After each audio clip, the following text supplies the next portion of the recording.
Ilmu retorika pertama kali dikembangkan di Yunani dengan istilah rhetoric technique. Nah, pada zaman Yunani kuno, sejak abad 7 sampai abad 5 sebelum Masehi, retorika itu hanyalah sebuah teknik untuk berbicara di ruang persidangan.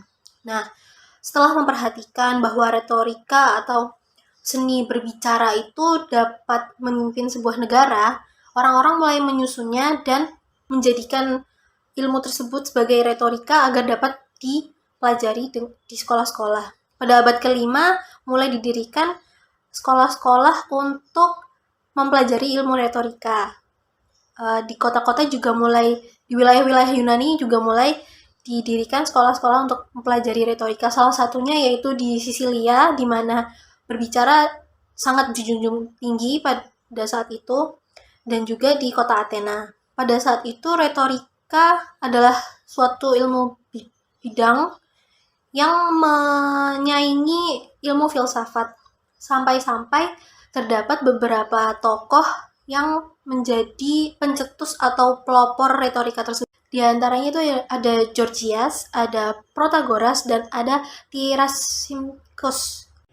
Setelah kerajaan Romawi menguasai Yunani, terjadilah kontak antara kaum cendekiawan Romawi dengan Yunani. Orang-orang Romawi mulai mempelajari kebudayaan bangsa Yunani, terutama dalam ilmu kepandaian berbicara. Ilmu retorika mulai diberikan di sekolah-sekolah. Apabila ada murid yang pandai dalam berpidato, setelah mereka dibekali pengetahuan teoritis mengenai retorika, mereka akan disuruh mengunjungi tempat-tempat di pengadilan. Mereka menyaksikan pidato yang dibawakan di pengadilan dan di depan publik. Berdasarkan pengalaman praktis itu, murid-murid tersebut akan melengkapi petunjuk yang diberikan oleh gurunya di sekolah. Terdapat beberapa ahli dalam berpidato di Romawi pada saat itu. Di antaranya adalah Cato Senior, kemudian ada Marcus Tullius Cicero, dan ada Gaius Junius Caesar. Nah, yang selanjutnya yaitu abad pertengahan. Pada abad ini ditandai dengan wejangan-wejangan religius seperti khotbah. Tersebutlah seorang yang bernama Yesus dari Nazaret yang hidup sekitar tahun 7 sebelum Masehi sampai 30 sesudah Masehi. Ia seorang pewarta yang memiliki daya tarik dan daya sugesti yang mempesona. Dalam usaha menyebarluaskan ajaran Yesus, para pengikutnya ikut mengembangkan kepandaian berbicara lewat khotbah-khotbah yang dibawakannya. Pada abad-abad berikutnya, ketika kristianisasi mulai meluas, banyak muncul pembicara yang terkenal yang mengembangkan ilmu kepandaiannya berbicara melalui khotbah. Menurut Yohanes, seni berbicara adalah medium untuk merebut hati pendengar dan mempengaruhi jiwanya. Sedangkan pada golongan muslim di daerah timur muncul peradaban baru, seorang nabi yang menyampaikan firman Tuhan. Berilah mereka nasihat dan berbicaralah kepada mereka dengan pembicaraan yang menyentuh jiwa mereka. Al-Quran, Juz 2 ayat 63. Muhammad SAW bersabda, sesungguhnya dalam kemampuan berbicara yang baik itu ada sihirnya. Beliau sendiri adalah seorang yang fasih dengan kata-kata yang singkat dan mengandung makna yang padat. Para sahabat bercerita bahwa ucapan beliau sering menyebabkan pendengaran berbincang hatinya dan berlinang air matanya. Beliau tidak hanya menyentuh hati umatnya, tetapi menghimbau akal para pengikutnya.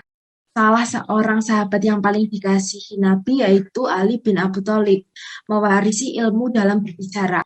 Pada diri Ali bin Abi Thalib, kefasihan dan kenegarawan bergabung kembali. Khotbah-khotbahnya dikumpulkan dengan cermat oleh para pengikutnya dan diberi judul Nahjal Balagah, yang artinya jalan balagah. Balagah menjadi disiplin ilmu yang menduduki status yang mulia dalam peradaban Islam, yang dimana kaum muslim menggunakan balagah sebagai pengganti liturgi. Yang terakhir adalah zaman Renaissance dan Humanisme. Pada abad 14 dan 16 berkembanglah Renaissance di Italia. Sejalan dengan perkembangan ini, muncul pemahaman baru terhadap zaman Romawi dan zaman Yunani kuno, sehingga pada zaman ini ilmu retorika dikembangkan kembali. Selain itu, karya tulis juga berkembang pesat.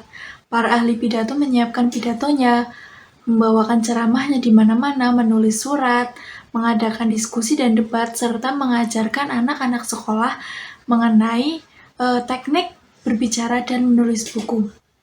Pada zaman ini juga mulai diterbitkan buku-buku mengenai ilmu retorika, dialektika, seni sastra, filsafat, dan pendidikan. Salah satu tokoh pada zaman Renaissance dan humanisme adalah Valla, yang mana beliau merupakan seorang profesor retorika dari kota Pavia yang berjasa menghidupkan kembali ilmu retorika seperti zaman kuno.